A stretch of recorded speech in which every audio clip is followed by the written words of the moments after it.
आज थी मेरे मुक़द्दर में अजब साअते दीद।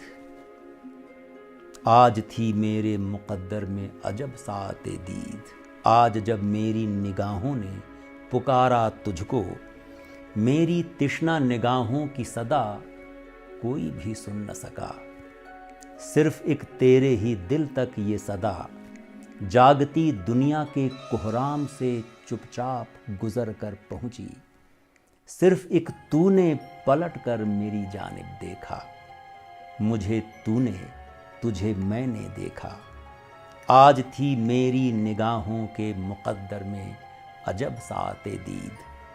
क्या खबर फिर तू पलट कर मेरी जानिब कभी देखे कि न देखे, लेकिन एक उम्र अब मैं यूं ही अपनी तरफ देखते देखूंगा तुझे।